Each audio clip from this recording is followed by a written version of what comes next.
समाचारों विगतवार જોઈએ તો રાજકોટના નવનિયુક્ત મનપા કમિશનર ડીપી દેસાઈ દ્વારા ફાયર વિભાગ દ્વારા કરવામાં આવી રહેલી તપાસને લઈને માહિતી આપવામાં આવી।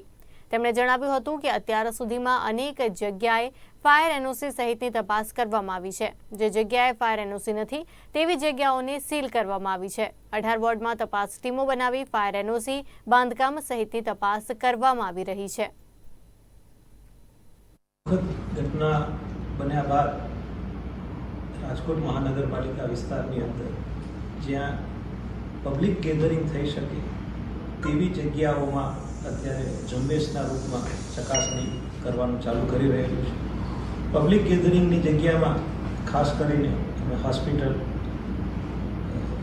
School, tuition classes, malls, theatre, multiplexes, auditorium, banquet hall आवा प्रकारनी मिलकतों अत्यारे अमे अग्रता आपी अने तपास करी रह्या छीए। महानगरपालिकामां कुल 18 वोर्ड छे एटले तमाम बे वोर्डमां एक साथे झुंबेशना रूपमां काम करी शकाय ए माटे 18 टीमनुं आयोजन कर्युं छे। परम दिवसे सांजथी ज आ टीम द्वारा कामगीरी शरू करी देवामां आवी छे। काले पण आ कामगीरी चालू हती अने आजे पण आ कामगीरी चालू छे।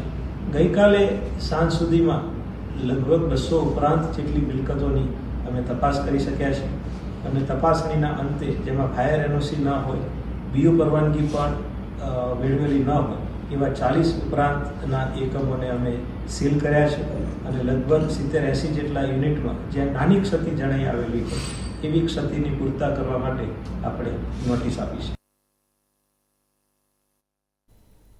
રાજકોટ માં ટીઆરપી ગેમ ઝોન અગ્નિકાંડનો મામલો વધુ ગૂંચવણભર્યો બનતો હોય તેવું લાગી રહ્યું છે। અગ્નિકાંડમાં અનેક